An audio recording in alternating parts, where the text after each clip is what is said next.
Welcome to the Post-Purchase Pro Podcast.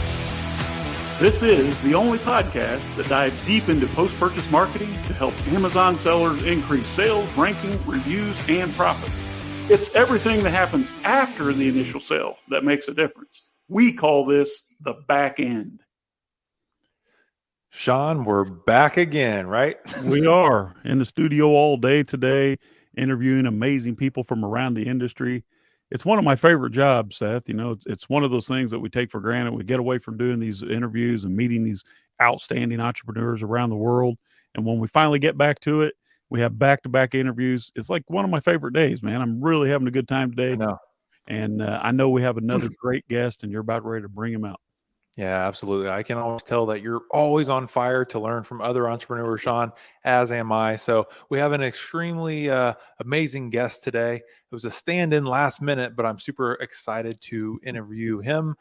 So let's go ahead and bring on Avishai. So Avishai, welcome to the Post-Purchase Podcast. Thank you for having me, Seth, Sean. It's a pleasure to be here. I'm super excited and pumped to talk to you guys today. Well, we're going to have a lot of fun today for sure. I've been calling you Sam in the background for the last several minutes, so forgive me if I forget to say Avishai, even though it's right there in front of me. I'm just a redneck, so anything more than one syllable, I have struggles with. So I know that you're here representing a company that Seth and I have been networking with and partnering with for a little over a year now, 8Fig, and we're super stoked to bring you on here and talk about what you guys are doing. But before you do, why don't you take me back to the beginning and tell me about the history. Why was 8Fig created and for who? So 8Fig was created by a serial entrepreneur named Yaron Shapira and his co-founders, who are also serial entrepreneurs, Asaf Dagan and Roy Alin, and they all have a very interesting background story. And they all worked together on a project in their last startup that was in the worlds of kind of supply chain and manufacturing overseas. And they learned a lot from that. And they basically saw an opportunity to help e-commerce sellers improve the way they work by optimizing the growth capital they take to their supply chain lines. Now, you know, in the world of finance and fintech, everybody's trying to invent something. And many of those inventions were never for a real problem. But one of the things that is always a problem for e-commerce sellers, and you know, it doesn't matter if you're a DTC or marketplace seller, you are always trying to create the best supply chain line, so you're never out of stock, you're always in a position to grow, and you're not overstocking as well. So kind of that, you know, unique balance. And that's why 8Fig was created, to give people the power to be really masters of supply chains and to know, the world of the shipping lead time, and to know the world of growing a business on a level that usually is kind of I would say, best kept for the bigger sellers. So kind of democratizing the world of e-commerce and giving the power to 6-figure and 7-figure sellers to kind of reach that 8-figure seller level and, you know, break that glass ceiling. So Avishai, that's a really good point. So on Amazon, in e-commerce, you cannot be in business without inventory. You have to have something to sell, right? So 8Fig helps a smaller entrepreneur expand, because it doesn't matter how well your product sells. You could sell out 1,000 units instantly, but if you can't keep it in stock, you can't grow. So there's a unique challenge there. It's, I can't grow too fast, otherwise I'll run out of cash to keep up with my inventory demands. And that's kind of where 8Fig steps in, right? So yeah, from what you're seeing, I mean, where are most sellers getting this wrong, in your opinion? So I think it's a couple of things, right? So sellers a lot of times find themselves in a situation where they're moving into that higher six-figure territory, 7-figure territory, and they're not always sure what tomorrow brings, right? Am I going to keep growing? Am I going to stall out? Am I going to, shrink in my growth? Mm-hmm. So I think that through the power of kind of predicting sales, understanding the cash flow better, sellers find themselves in a situation where they also feel more confident about the next step. And when you're usually more confident about the next steps, and you understand what you're doing, you're probably going to keep that growth trajectory. When you are unconfident and you're in this kind of situation of indecision, should I, just stock up as much as possible, right? And we know that there is a cost to that. You're going to pay probably either Amazon a higher fee, or now we're going to the world of bidding. You're going to bid now for inventory place because you're ordering too much stock. You're going to pay a 3PL, etc. Or am I going to say, wait, maybe I don't have the opportunity to grow anymore, and maybe I should just keep my orders just as they were, because probably this is just like a phase.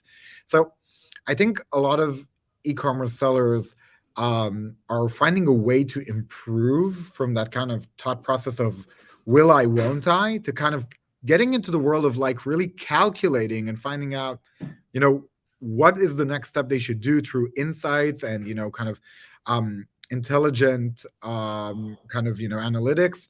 And these are the things they can do when they start planning the supply chain and not kind of winging the supply chain, right? Like the minute you just start picturing that, and we have something called the lines lab, where you can actually put all the lines of your supply chain. That's where you get really smarter, because you start saying, oh, like here's my sales pace, here's when I'm getting my next batch, and if my sales pace continues, the next batch after it and the next batch after it, you can kind of plan for a year that no matter if there is like a better Prime Day or like kind of an iffy Mother's Day, you have the ability to plan accordingly to whatever happens through a small feature we call the change request. And the change request is like the power we're bringing sellers when things are changing and you are either growing more than you expected or actually not growing as you expected. And that allows you to have a flexible supply chain, one that you're not paying extra on too much storage, or not paying the price of losing that valuable real estate because you went out of stock, right? Like, going out of stock in the world of a marketplace is a death sentence. Okay. All right. So we've heard this in many ways, right, Seth? But this is the first time that Avishai is actually shedding enough light on this to make it a real deal. So this is like totally queued me up. I'm just going to stick with Sam. This has totally queued me up, Sam, for the next question. And I know that you have the right answer for this because you informed me before we started the show, right, to ask this question. So in your opinion, from your angle and what you see in the industry, what are the things that most sellers need, but they're just simply not being provided in the Amazon space? So let's talk about post-purchase, right? You are putting a product in front of people. You're gaining their initial trust of getting that first buy. That product is shipped to them. And then what? How do you capitalize on the opportunity that was just presented to you, that you had the opportunity to ship somebody something physical, right? So we're talking about content, we're talking about engagement, we're talking about making a connection, we're talking about potentially building a community. Many people think that these are things that are done through what everybody pumped them. Yeah, you should start doing social media posts. You should do video. You should even start your own podcast, right? But it's much more than that. It's much more than just using those channels. You have to kind of build something that you own and operate. You have to create a URL, a domain, a place where the emails are yours, the user interaction are yours. Nobody can come and shut you down. Nobody can come and moderate for you. You become the moderator. If you want to be a really edgy private label brand, if you want to be an edgy brand that's moving from the marketplace to the DTC, taking that big, huge leap, you need to be able to create a platform where you make the rules and you kind of steer your way to the audience and find a way to make it easy for them to steer themselves towards you. Wow. I could not have said it better myself. And honestly, this is something Seth and I, obviously with Post-Purchase Pro, we're huge proponents of owning an asset that you can tap into. And the magic words were, as you said it, Sam, you can control that. At the end of the day, no matter where we post this content that we're creating with you today, someone else is in control of that if we don't own the platform where this content exists. I don't care if it's Facebook or Twitter or YouTube. At the end of the day, Google, Meta, Twitter, they're in charge. So I think you hit the nail on the head. We're all about building customer relations and post-purchase marketing. So I really, really enjoyed that answer, Seth. Yeah, absolutely. So Avishai, we talk about this all the time, building your own audience, and we talk about building brands, right? So building a brand to us is just like trust at scale.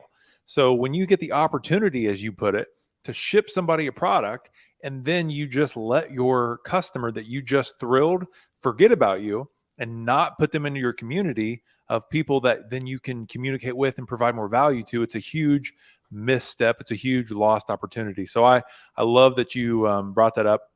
And you actually mentioned that you had a conversation with Gary Vee recently, and he told you the exact same thing that you were already thinking. So that's great. So right now, Avishai, what are you seeing as like the best kept secret for Amazon seller success right now that no one's really paying attention to? Now, before you answer that, Avishai/Sam, we need to play a little video here. As you Go know, ahead. Seth and I don't sell anything on the show at the Post Purchase Podcast. So why don't you do us a favor right now? If you'll just go to your favorite podcast platform and just like us and review us, write us a review, give us a star rating. We'd sure appreciate it, and it will help other entrepreneurs like you easily find our show. Thank you. Loving that. So probably one of the best kept secrets is just staring right in front of us, right? Like Amazon has decided that, they reached a glass ceiling of how much sales they can create on their platform, and they're branching out. The buy with Prime button is, the first shot in what I would call the finally head-to-head war that are going on with Shopify and BigCommerce and Magento and everybody else who is doing DTC. So if you are a Amazon seller or e-commerce seller, building a DTC site is much, easier said than done.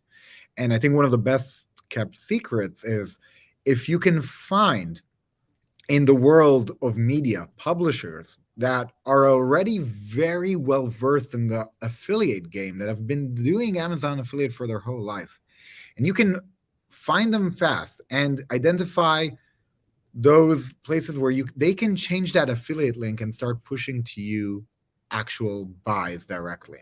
I think that is a very interesting place to be, because not every Amazon seller will have the ability to just, okay, I'll just whip out, a DTC website and put that buy with Prime button, right?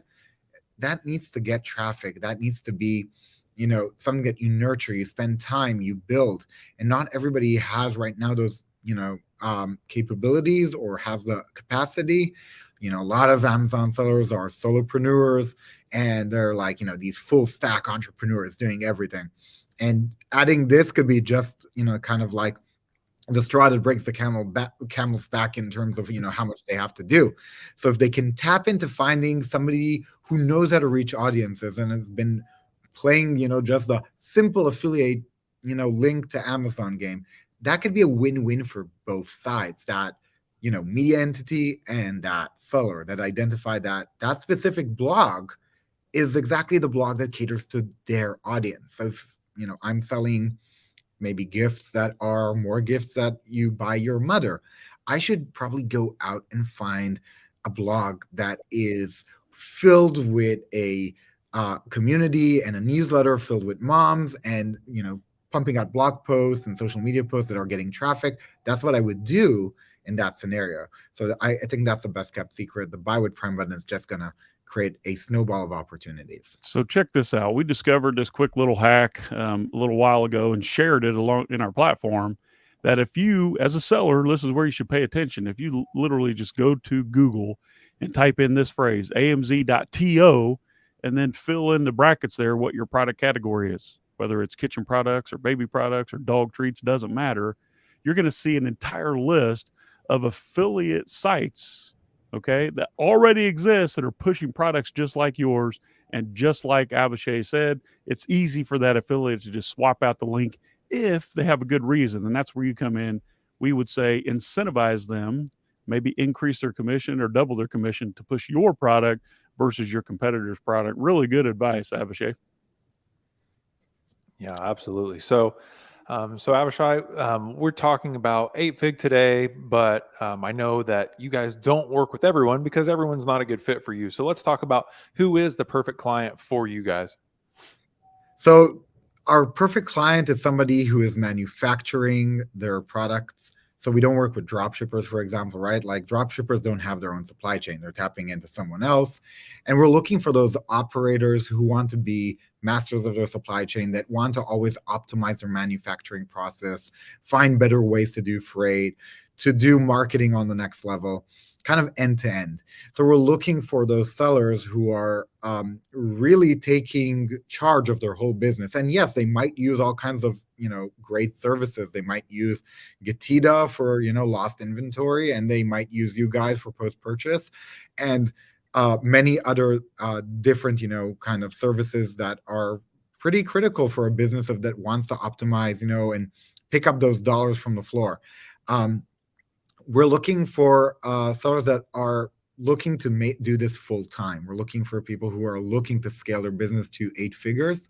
And I'll be a bit cheesy, and I hope you don't mind when I'm saying we're looking for sellers who really look at this business as their kind of way to accomplish and achieve the American dream.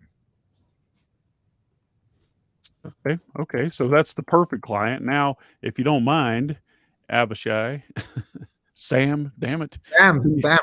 Can you talk about a case study or a recent win that you've seen with 8Fig that our audience should know about? And for those of you who are watching the live stream right now, YouTube, Facebook, Twitter, LinkedIn, feel free to go ahead and type in the comments if you have a question, and we'll just bring that on live. Abishai, Sam? Yeah. So one of the case studies that I really love is a seller, and I won't mention her by name, but you can go to the seller stories on our site, and you'll find out by the story. You'll connect the dots really fast. Just go between the seller stories, and you know who I'm talking about. We have a seller that was really on the brink of maxing out all their cards, asking money from their family and friends, just because they were about to be stocked out on Amazon, which, like we said, is the death sentence, because you're basically in this zero-sum game of building a real estate, right? As long as you have stock, as long as you have an attractive price, as long as you have great reviews, you are building a compounding asset on the Amazon platform. But if you mess up one of the three, you are probably going into a spiral, and that spiral will usually end with some kind of death to that product, that listing.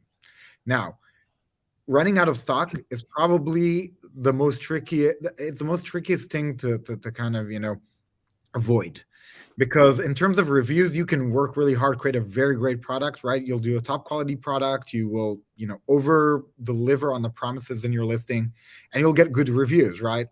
And you can create a very attractive price. You can really work hard to kind of get your manufacturer to like decrease the price, do us a favor, let's kind of work together, maybe give him a stake in your revenues. You can do so many creative things with your manufacturer.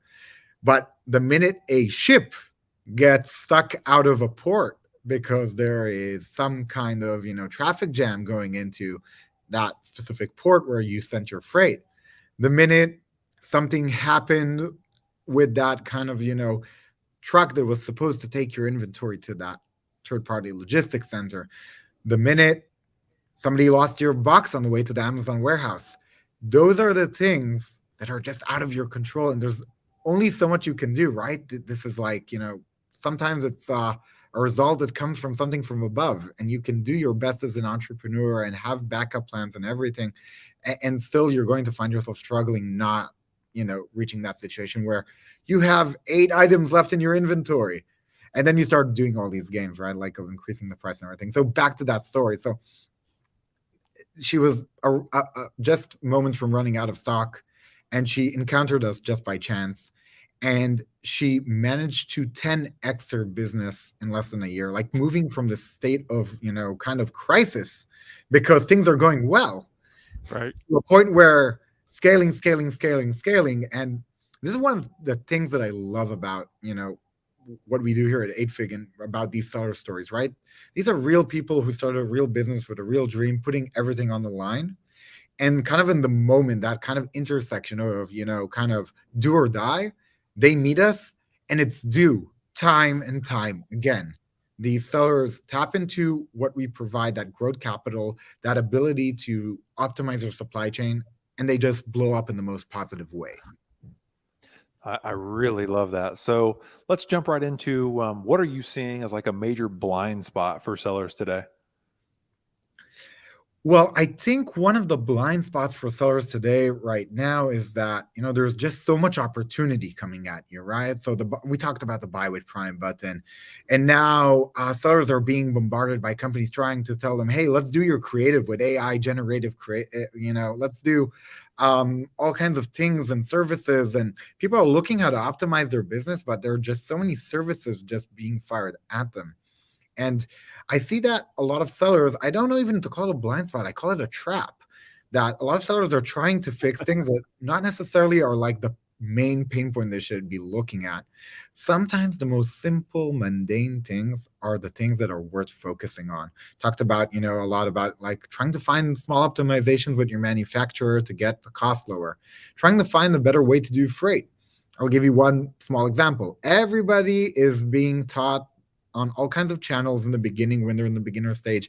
You should fill up a container. That lowers the cost. You should wait until you have a full container and manufacture as much things as possible to fill that container. But freight is such a small cost along the way right now, right? We had that peak, and now you look at the price and we're back to normal. So what about keeping 10% of your inventory on air freight and not sending it on container, making sure that you are never running out of stock, always getting inventory on time, just making sure that that real estate that you worked really hard to build doesn't get hit because you missed by a week or two that scheduling of that line that's coming by sea freight. Yeah. So I think that's a blind spot. I think people don't understand in the early days of their entrepreneurship why it's sometimes worth to pay more for something in terms of the day-to-day operations in order to make sure that you're compounding the valuation of what you're building. I love it. Yes. So I know, Sam, when we talk about the advice, like you're giving, you're just regurgitating some of that stuff. It's like, hey, save 10% on your inventory by filling up a container, but blow 300% of your budget. Yeah, of course, that's great advice if you have deep pockets and unlimited financing and daddy big bucks backing you up. But at the end of the day, it's about making a profit. It's not about, and it's about leveraging to make more profit. So I love it. I love what you guys are doing over there. So I understand that you've created some sort of special offer. If someone wants to engage with 8Fig from our audience, whether they're listening to this podcast or watching the live stream, you care to elaborate on that offer, and we'll tell folks how they can get a hold of you.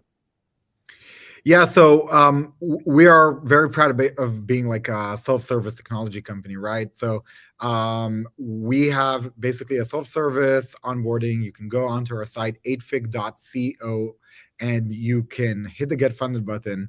And if you come to our site and you are part of the community here, and you're one of the Post-Purchase Pro listeners, we have a discount that is waiting for you. So something that we keep for special partners who have special communities.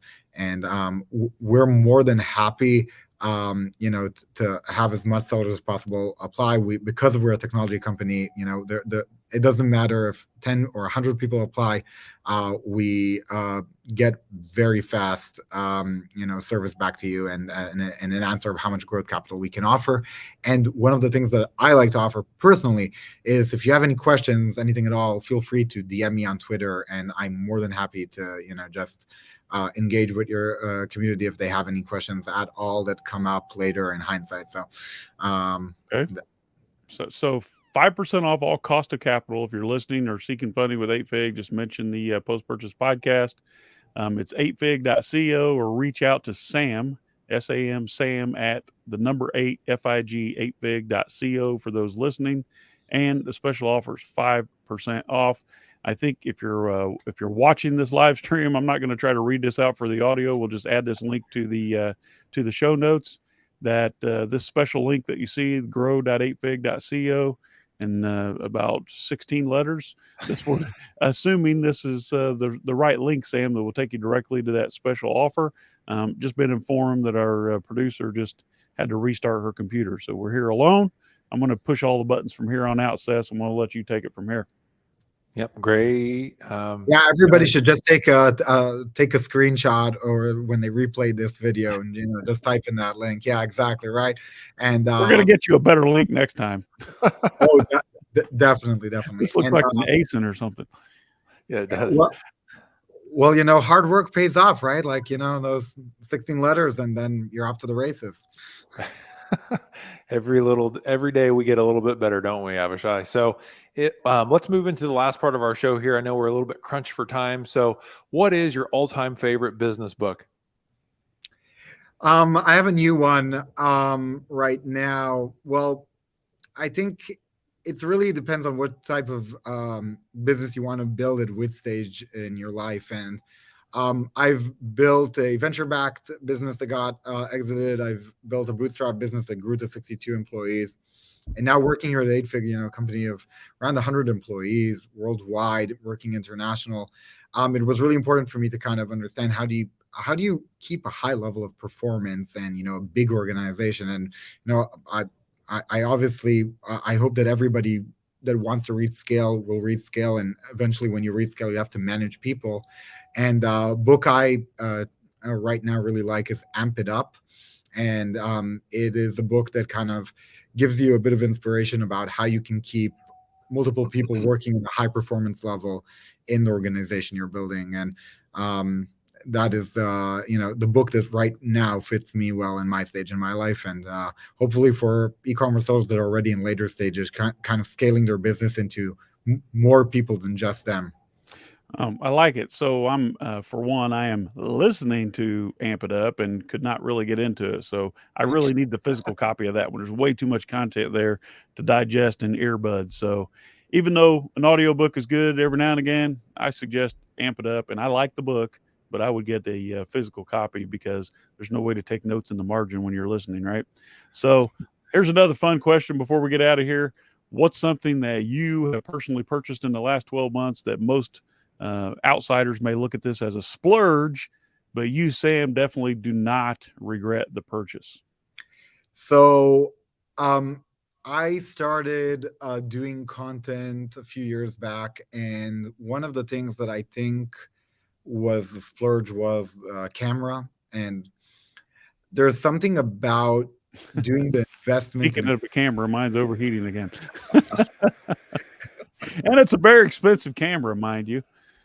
Yeah, so that investment in a let's call it a very expensive camera puts you in a situation where you just bought a tool for your business, and now you should use it to get that ROI back on it. And it just forced me to create a ton of content. And I have a personal channel where once I got that camera, I decided that I'm going to post every day. And for every day I don't post, I'll post 2 videos. So I really went out and bought that. Discipline. Yeah, I have to give also a bit of credit to Gary V, who yelled at me behind the stage, just post, and that guy fires you up. Yep. Now I've heard when you're creating that content, you can get away with bad video, but bad audio is definitely a no-no. Do you agree or disagree? I don't only agree, I have at all times, just in case one of these. And or one of these. I think that good audio is more important than good video. I used to be a DJ for 9 years, all throughout my junior high and high school and kind of young adult years. And something about good audio just reaches more exposure. You get kind of more attention. You can have the 8K video, but the audio is bad. People are flipping. That's crazy. All right, Seth, you want to take us out of here, and I'll get ready. Yes. Thank you so much, Avishai, for coming on here and telling a little bit about your story as well as 8Fig and sharing the message there. This has been another episode of the Post-Purchase Podcast. We'll see you guys on the next episode. Thanks so much. Don't go anywhere.